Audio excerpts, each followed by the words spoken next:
Welcome to ATG, the podcast. And today we're talking to Liam Bullingham, who's Assistant Director of Academic and Research Services at the University of Essex. Welcome, Liam. Thanks very much. Thanks for having me. So let's start, Liam, with your background. Whereabouts did you study? The University of Glasgow in Scotland. Glasgow. Are you Scottish?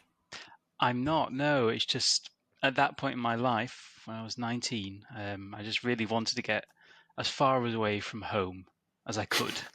So I just I thought, oh, at least Scotland is a different country. I think logistically could have gone further, but I think that's about as much as I could manage. And I just wanted to be somewhere where there was no connection. I didn't know anyone, and I'd never been to Glasgow until that point. Quite ambitious, I suppose. I know what you mean. What did you study?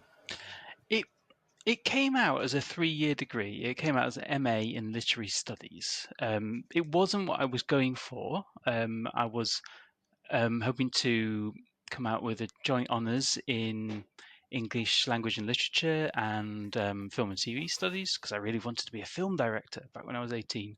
But as you can see, that didn't work out. It kind of the degree changed. But the really nice thing about the Scottish system with arts degrees, and I don't know if they still do this 20 years later or so, but you can do a bit of everything. So you can kind of take a first year philosophy and then second year film and TV and a bit of politics, and so you do get to cover a wide range before you start to specialise later on. And you did a dissertation on the subject of digital identities, which sounds very up to date. Yeah, well, this was for my master's, so I got an MA in librarianship at the University of Sheffield, which their information school, and that was in 2010. But it sounds up to date and so on. But the two areas I was researching there were blogging and Second Life, which does date it somewhat. But yeah, it's a great topic. Digital identities and online personas. It was absolutely fascinating, and I knew if you're going to be doing something intensely for 3 months, it has to be something that is going to be gripping. It did seem contemporary, but these kind of this kind of masking of identity and so on, it is still very current. It's not always negative. But something I found was that people were, where they weren't being anonymous or taking on new identities, they were embellishing themselves. They were still presenting themselves in a way which I suppose is true to their personality, but they were, focusing on certain aspects. So one blogger was emphasizing their femininity, and they found that was a really comfortable way and something they want to talk about with people. So it can be positive too, but of course, masking of identities now from trolls and so on, it's very contemporary. It's very worrying, and they're, in many cases, they're doing those kinds of things because their activities are very illegal. Why did you choose to study librarianship? There was quite a few years between this undergraduate arts degree, which I did for the love of it, and obviously hoping to initially go into film and TV, and then deciding, well, what career can I? That one wasn't for me. What can I really focus on? What has a good work-life balance? I think was the question that took me to librarianship. Libraries have always been known to be, I suppose, relaxing places that value fairness and very agreeable, kind colleagues. And I still recommend people to go into librarianship if those are some of the things that they would want to see in a career. And then, the more I learned about it from there on, the more I found it was more of a draw. So after your studying at Sheffield, I think your first library was Manchester Metropolitan? Yeah, in 2008, I had a graduate trainee job there. So this kind of role, you don't see them as much anymore, and I think that's a shame because it really helps people into the profession.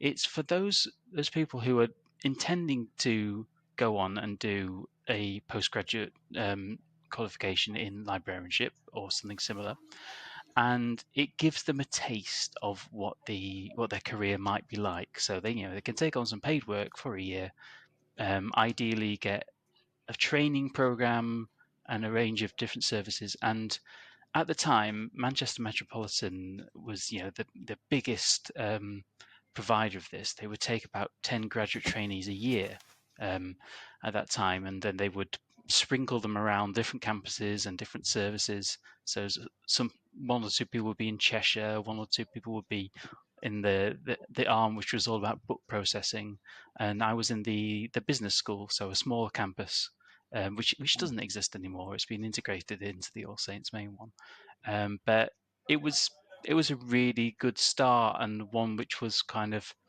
maybe risk-free as well, because I knew if I hated it, then I don't have to do the masters. So you had a chance to sample different kinds of library activity, but you've also been fortunate enough, I assume it's fortunate enough, to work in several different types of library. I counted at least 6 different institutions you've worked in. Yeah, is it 6? Let me think. So yeah, Manchester Metropolitan. Then I suppose I did a bit of part-time shelving work things as a student at the University of Sheffield doing my masters. After that, I went to a law firm, DLA Piper, which is they specialise in business law and briefly in the NHS. But then I was at Sheffield Hallam and then the University of Sheffield at a professional level. Moving over to Edge Hill University, which is in Lancashire, and then finally here at University of Essex. So you've had a bit of a contrast. You've experienced both teaching universities and research universities. So which one do you enjoy the most? It's a good question. And I suppose there's a third category that, Essex calls itself a dual intensive. So somewhere in the middle. It's a hard one to say because they're with very different times. So they're not directly comparable, if you know what I mean. But I would say the thing I really enjoyed was at Edge Hill University, which is a teaching intensive, but I was doing a research support role and building that up from not nothing, but it was very early days, and so adding all kinds of components and services, and reimagining what library and librarian services could do for research at a rapidly growing institution. I think that's probably the environment I did enjoy the most. Yeah. So you like startups and building things from scratch? I feel so, and where a university has an inclusive mission as well, where it's trying to bring as many people into education as possible. I think that's something that's always got me a little bit more excited than say where I suppose more elite institutions. So you've been at the University of Essex for some time, and I think your role has varied there. How long have you been? When did you go to Essex? In August 2023, so approaching 2 years now. Yeah, start of August 2023. And what's your role? So here I've got a leadership role for the first time, and I'm an assistant director for what we call academic and research services. So we have our director, and then there's a wider leadership team with 3 assistant directors, and my area covers your academic liaison librarian roles, which includes skills around information digital literacy, and then on the other side it's research support and repositories and so on. But I suppose the other thing to mention is that we are library and cultural services, so there are other arms to the service. There is an art gallery, an art collection, there's a theatre. So it's quite wide ranging, and I've not had that before. Fascinating. So now you're in you have a chance to start thinking about sort of what the role of a library should be from this leadership position. So and you've I read in a recent article you were talking about collections as a service. Can you elaborate a bit on that? What the idea behind that was? Yeah, I suppose it's trying to see what library services provide in a broader way, and collections as a service is a phrase that my boss, our director Jonathan White, he particularly likes, and so he will see library and cultural services as a number of different services. And I suppose where that differs from how our users might see us is that many students, many staff, many people from the community, that if you say what's the university library about, they'll say, oh, it's books and that environment around the books. And of course, much more is going on. So that's kind of understanding that, although we might physically manifest as that series of books, there are many layers, and collections is just one of those things. And other services, like I say, the skills we're providing my team, our repository, we manage an open access fund, the research support training. There's a myriad of different things. You talked about, I think in the same article, investing in solutions that bring value. But of course, identifying how you identify the value must be a real challenge. It is. You've got to be fair, and you've got to be driven by principles. So, what value means and how you measure it is, it's quite a wicked problem. The way we started, so we have an annual process called the subscriptions review, and the way we started last year was we used a widely used metric called cost per use. So you take your electronic journal subscriptions and your database subscriptions, and you take the price of those, and then you break it down by how many uses. So typically we're talking about a view rather than a download. How many accesses have they been? And there are really good metrics available now through organizations such as Counter. So that's your flat metric, and then you can say, okay, every time somebody uses this journal, it costs £5, or it might cost £100. You see a huge range. And then we thought, well, we can't just use flat metrics. It doesn't tell the full story. We want to know how these subscriptions are important to our community. So we asked our academics to provide some qualitative comments as well. And I think that helped balance a few things out. It helped tell some incomplete stories, for example. I suppose one example of where a cost per use would fail is maybe a film streaming platform, and if that was used for teaching, it might look as though it's only used a small number of times, but maybe each time it's being accessed, there are 30 students in the room watching it. So there are always limits, and our academics helps us fill in those gaps. This year we went further, and before we'd start the process, we set out some principles, and we considered a wide range of things. So we looked at some of the feedback we had before, where academics told us, well, I'm an editor on this, I'm on the editorial board of this journal, so that's a reason why I want it. Those are the kind of things, unfortunately, we had to discount because they're very useful for one or two people, but they're not so great looking across the piece. And then we put in other principles such as, will this help us attract new students? Will it help us comply with the needs of our international partners, and so on? So we learned a lot from that first year, and a lot of the principles were really about fairness. So yes, but of course, cost per use does also come back into it, and it's always a lens to look at these things through. You mentioned the library provides lots of services. One of the challenges is that trying to do cost per use or value per use is difficult when a lot of the things you provide, you can't really measure that. And things like the institutional repository, the actual usage of the repository may not be the most important criterion, I would have thought. Yes, well, when we did the subscription review, we were looking at the things we pay for through subscriptions. We don't pay for the repository software in the same way. In fact, it may even be the research office that actually provides that.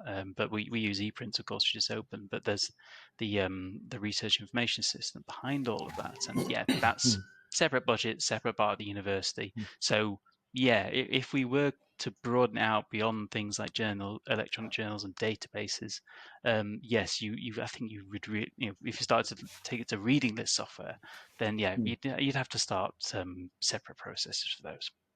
Yeah. So at the University of Essex, I believe you got involved in several initiatives which sound very interesting. And one of them is Diamond Open Access. Tell me more about that. Yes, absolutely. So this is something my team does, and they do it really well. We run a journal from the library. It's called the Essex Student Journal, and as the name suggests, this is a showcase platform for our students' work. Something I really believe in is undergraduate research. So what you have is our undergraduate students will be the authors, and actually our postgraduate taught students as well. And then they are peer reviewed by our research students. And we employ a student journal editor who is a PhD student to bring it all together. So it's it goes across that kind of student life cycle, and it's run, as we say, through a diamond open access model, because this is something we want to show is possible. And one of the really good things about that is it gives our undergraduate authors a taste of academic publishing in a very healthy way. So the editor is supportive. There's no drive to bump up our impact factor or anything like that. There's no pressure there. So you get this kind of inclusive and helpful. There's no horrible peer reviewer too. That is something we just don't see some of those things happen. And then kind of our rejection rate is tiny. So those students who want to showcase their work will find a way to bring out the quality and bring it in a really useful output. And then that goes on to help them with their careers or progressing onto other things such as mentorship programs, PhD programs, jobs. We've got so many nice success stories where people have come back to us and told us how it's helped them. So, which subjects is it? General? Is it all It subjects? is general, so it's what essentially what's being taught at Essex. It's historically a social sciences institution, but we're doing a lot around health sciences and computer science and things as well. So it's vast, and sometimes when we get niche topics, that's when finding peer reviews can be really hard. And we've so relied on some good work from our student journal editor, but we've supported them too to get that process done as well. Sounds great. And I believe you're also involved in open educational resources. Early days, yeah. I'm so the university is part of something called LIBA, which is a European Research Libraries group, and I'm on a working group there around educational resources. And for the last, I think, about a couple of years, that working group has been looking at open textbooks specifically and promoting those, trying to create a mindset shift with academics who can kind of recognize our values more, and maybe dispelling some fears around quality and peer review of those. So that's one thing there with LIBA. And then as an institution, we're very interested in this new tool called Scylla, which is an AI powered tool which surfaces open educational resources as alternatives to expensive textbooks typically.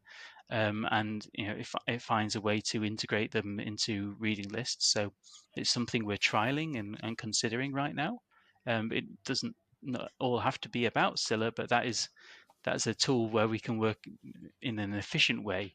But because we don't have a specialist working just on open education, so when it's something we want to build into our structure more as time goes on. Sounds fascinating. Let's talk a bit about sort of wider issues. I met you at at the UKSG conference, and I believe you're a trustee of UKSG. So clearly, would you say you're a conference junkie?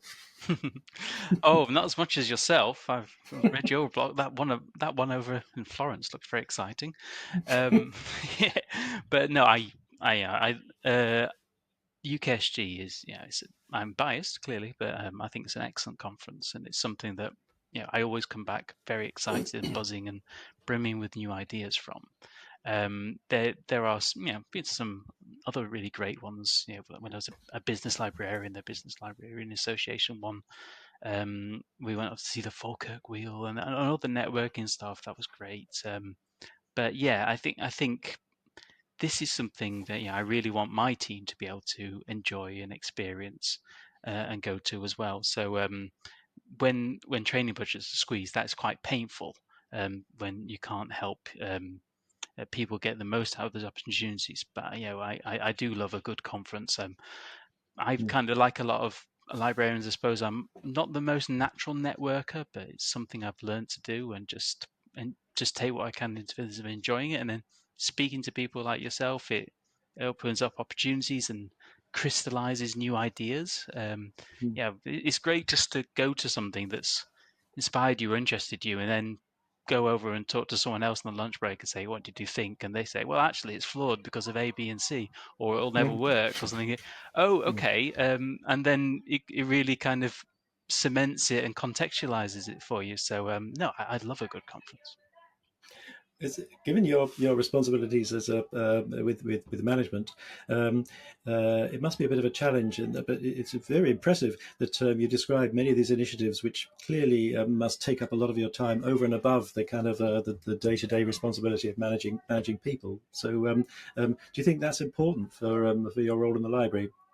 I think it is. I think you have to say what do you want to achieve in the role, and if you want to be a caretaker and just keep things ticking over, then there's less cause for some of those things. But I look at the strategy that our directors put forward, and he says he wants us to drive forward with open education. So I will take that and run with it, and find ways to integrate it into what we do, and build our services around it. So it's not easy. And to be honest, we all have biases. There's probably some parts that I enjoy more than others, and I might spend more time on those.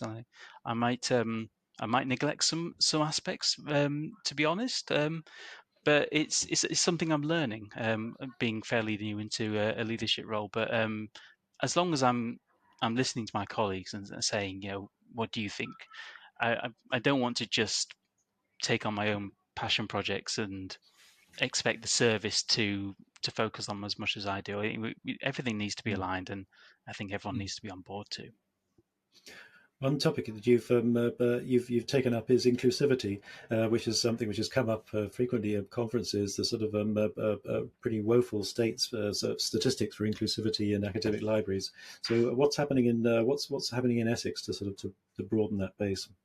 Yeah, I do really believe in inclusive recruitment, and yeah, the diversity in libraries is something that's really concerning. It's the statistic I keep going back to. It was 10 years ago or so now from Silipper, but it did say that 97% of the profession was white or identified as white, and when I think at the time 88% of the UK population identified as white, you see the gap, and then you think, well, student and researcher and academic demographics are typically more diverse than what you find in the general UK population. That gap's even more pronounced.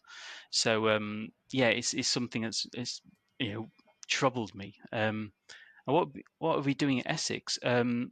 It's something we are constantly thinking how we can get involved and work and improve. There was before my time, there was a decolonising the library project, which bore some really good fruit, and there's some great conversations. But in terms of diversifying the profession, it's a struggle because we've not been able to recruit as many people. UK universities, unless they're the really elite universities are struggling with student recruitment, and that affects the number of staff we can recruit. So, I do have plans, but they are hard to put into place. Well, we have limited scope to recruit colleagues, but yeah, there's some great work going on that I try to get involved in wherever I can. I mean, there's the EDI group that UKSG is launching. I've been talking to Jen Beju, the chair there. She's going to do some brilliant things with that group. So, and then we I suppose more broadly as well, beyond diversity, there are things such as neurodiversity, and there's a lot of learning going on in the profession right now, and there was a good UKSG session on this too.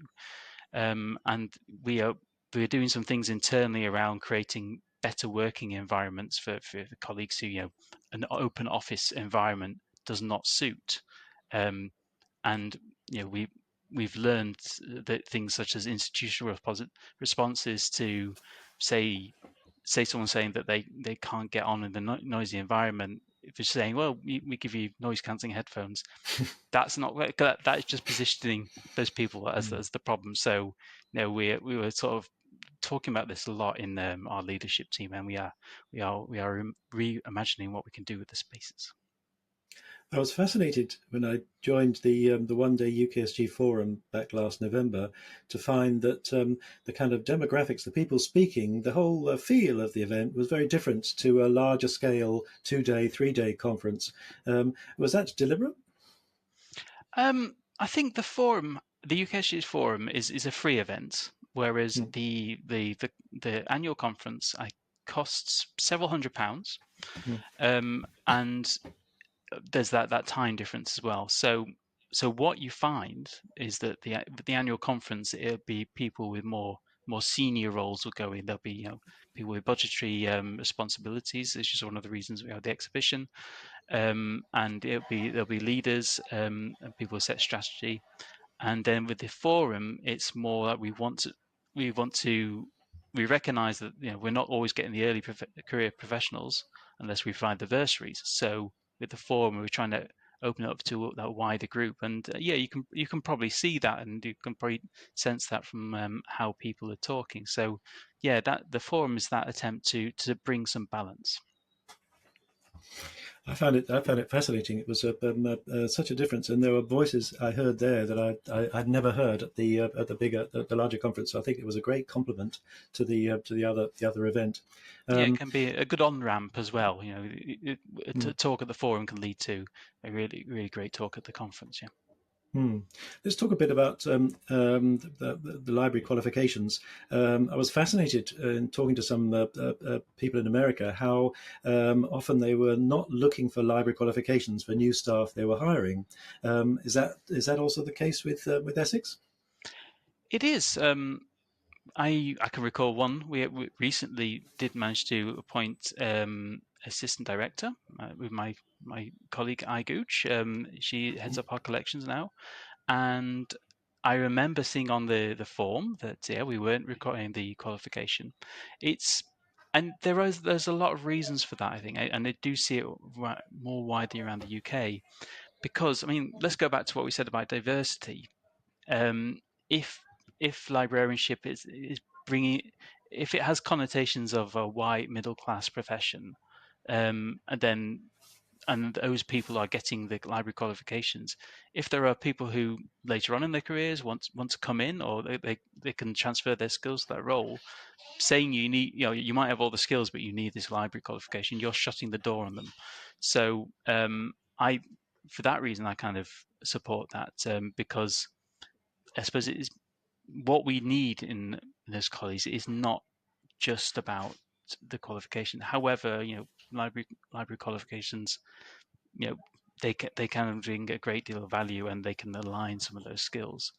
So I was going to think of another point with this, but basically, oh yeah, and I've just from my own experience, mostly at the University of Sheffield, I've worked with some really exciting colleagues who you bring in because it's a big library service. You bring in from a broad church. So our research data manager was someone called Jez Cope, and he went off to the British Library later on, and his knowledge was blistering. It was fantastic. It was Mm. and because he wasn't thinking like a librarian, but it was what we needed for that very specific technical role. And another example is Beth Montague Helen, who now heads up library services at the Francis Crick Institute. Again, she was a scientist, I think a geneticist initially, and then she started to pick up library qualification.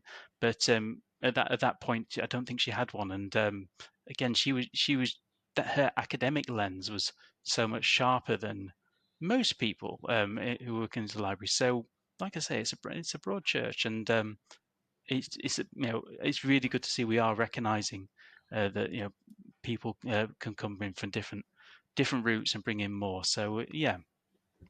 Mm. You talked about different services, the range of services the library provides, and one of the topics that came up both in at UKSG and a recent Fiesole retreat was this idea of AI literacy training, and it seemed to be the library that was providing this kind of training. Do you think that's a role for the library? Yeah, sure. That was Leo Lowe, who was from Hmm. University of New Mexico, and yes, that was his argument was that libraries don't want to be bystanders in generative AI becoming more and more mainstream and becoming more and more integrated into society. And he was saying, how can libraries, without millions and millions of pounds and the scope to develop our own tools, how can we have the most impact? And he was saying that there is that gap around AI literacy, and that is I think a way that you can maximize the impact and really help with those needs for our communities of students, of colleagues. And I think, yeah, from what we're seeing at Essex, that does make sense. The sessions we put on explicitly around AI, or using AI for research, that they get really good attendances, and where we build it in to existing sessions, just around getting ready for study and doing some planning, bouncing a few questions off Copilot and evaluating what you get back. Those are well received. So it, because it's so dizzying and it's so hard to keep up with, and like I say, it could be really expensive, and we don't have unlimited budgets. It does make a lot of sense.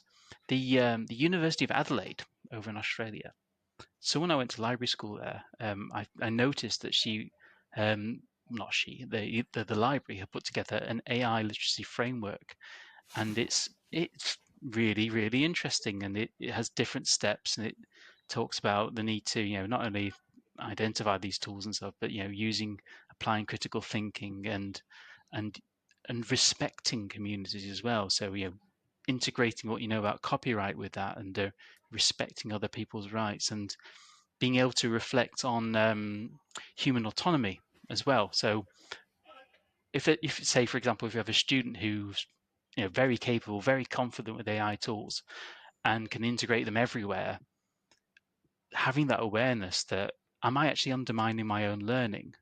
How have I outsourced my brain a bit too much? And is that going to mean that I don't get all the skills I want to from this degree? So having having that kind of depth of perception around some of these things, I think I want us to do more with that. We are, yes, as I say, we've made inroads already, but thinking holistically about the whole AI literacy framework like Adelaide's, I think that could be something we do in the next few years.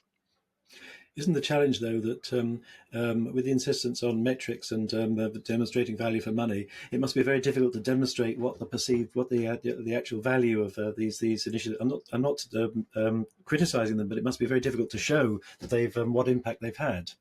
Yeah, I mean, it's harder, the skills side of the library. It's always harder to demonstrate. You can get feedback from students initially, just at the end of a session. Sometimes it can be a post-it on the door on the way out, or a digital form, or so on, and you can get those reflections. You can compare before and after. How confident did you feel about this before and after? But that's as far as you can go.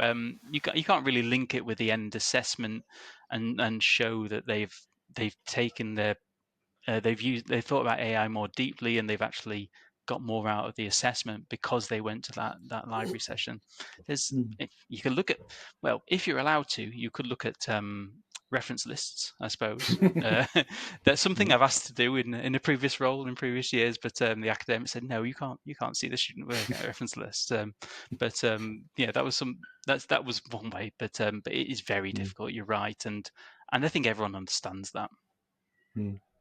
Let's talk a bit about the big opens, open access, open science. So, do you agree that open access was launched with a kind of a fanfare, some sort of getting on for 20 years ago, but some would say it's slowed down in recent years. Do you think that indicates a sort of that sort of it's got as far as it's going to go? I wouldn't say that. But I mean, yes, back in the time of the Budapest Initiative and everything, it was all about the moral argument, and and it's a very compelling argument, and something I thoroughly believe in, and I have to in this role. In recent years, yeah, I mean, the big thing that comes to mind is last year there was a report that JISC had shared, so JISC, this digital body in the UK, and they had calculated that at the current rate of flipping closed access material to open access material, we'd be looking at 70 years till everything was fully open. And kind of as I sat there in the lecture hall thinking, most of us will be dead by that point. So, and that was, that wasn't maybe a needle in the balloon. That kind of brought a lot of us back down to earth. But I would say though that in other ways things are looking more positive. Some emphasis has moved on to open access books and chapters, and UKRI have mandated that when they fund research, that those monographs or those chapters coming out of it need to be open, and so they've put some funds towards that as well. So we have an institutional open access fund which we are using more for books and chapters, and we are finding that when we have a UKRI sponsored author, and they have to comply with those rules. So the book processing charge, the BBC, can be no more than £10,000. Publishers have said, okay, well, we can reduce the price of the BBC to meet that. So yeah, and you're starting to see material that just wouldn't have been open before, and where you've got your research audience is practitioners or say charities, people who typically can't splash out to buy that subscription, then that's really encouraging. So I suppose it's broadening in new places, but yeah, I mean I can't fully disagree that some of the momentum has lost, but a lot of it's gone from moral argument to compliance. And there's focus on open research, open science more holistically too. It's a data sharing, so there's only so much space and efforts and money. As for open science, well, that's a big topic. I recently spent 3 hours in a conference. We all tried to come up with a definition of open science, and we failed. It's a much bigger area, and it's something which involves much more engagement from the academics involved. How involved have you got with open science at Essex?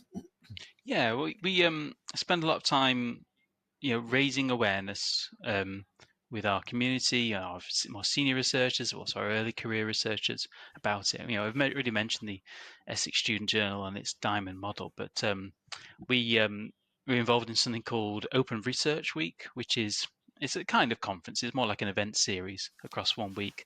And there's universities up in the northwest of England, Liverpool University, John Moores, Edge Hill University, and then Essex as well. So there's us two, and we're in that club. And we put on a series of events, and we do it really for researchers to really illustrate, what could be what you could be doing, or more how you approach some of these issues, such as making qualitative research data sets open, and some of the ethical dilemmas around that. So we get involved in that sense, and yeah, there's quite a few other ways where we do it, but I think a lot of it, for example, we put in place the author rights retention policy to give us more scope to do green open access, and so yeah, we approach it from a few different angles, but it's really kind of in our DNA now. And one of the people I manage is an open research development librarian. That's the job title. Mm. Is there an increasing trend towards depositing data now?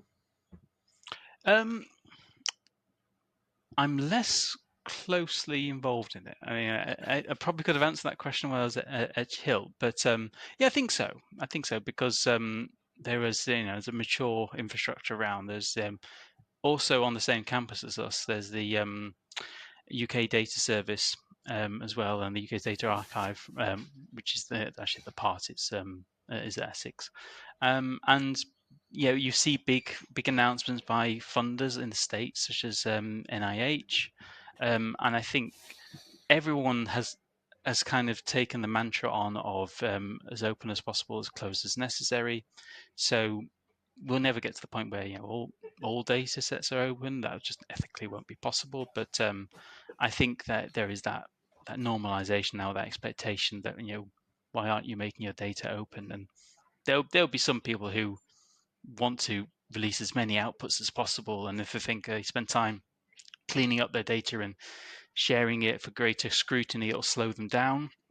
But I think some of the initial barriers, like the fear, oh, what will people say about my data set? Or people are going to pick it apart, and my reputation will be affected. I think those are beginning to dissipate from some of the conversations we see. Sounds good. And finally, do you still get time to read? Yeah, absolutely. Yeah. I think we have a book club in the library as well, which is a really nice way just to see colleagues I don't normally see, or just talk to them about something a bit broader than the latest fun open access policy or something. Something I'm reading at the moment is I love crime fiction, a detective, a whodunit. And there's a detective called Sam Wyndham, who's a character by an author called Abir Mukherjee, and he's ex Scotland Yard, and he's in colonial India, and I just found that really interesting because it's something we never covered at history in school. I never really understood why the British were in India, and all the stuff behind that. So Mm. seeing some of these the settings in Kolkata, and how his sergeant, who's a local, just uh, over time he gets a bit more and more confident and more questioning, like the country was doing. It's Mm. it's a really good one.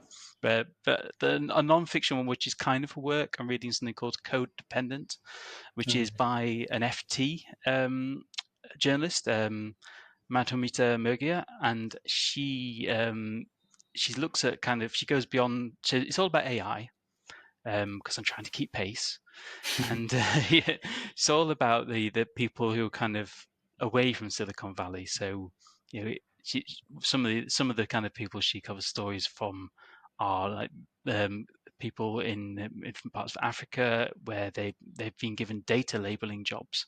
So for companies like Tesla, like marking out, that's a tree, that's the side of a car or something like that, and or some of the people working for Meta, and they were not directly, but through these intermediary companies, and having to look at some of the really extreme stuff. And Mm. she Mm. finds out when you spend your day doing that in Mm. a closed environment, what does it do? What does it do Mm. to you? And Mm. and how can companies look after people with such stressful jobs in that way, and looking at distressing content? So yeah, I think the argument, I'm not all the way through it, but it's just really about Mm. what kind of human efforts have been needed to get to this Mm. place where we have these seemingly magical tools that will do everything for us, and who benefits from them most, what's the human cost in some of the ways that we might not normally think. Yeah. Mm. Mm. Well, it's been great talking to you, and I think anyone at Essex will be pleased to have such a wide range of innovative library services going on. I wish I'd had a student journal I could write for when I was at university. So that's clearly something that I think everyone will like. But thanks very much for for your time, Liam.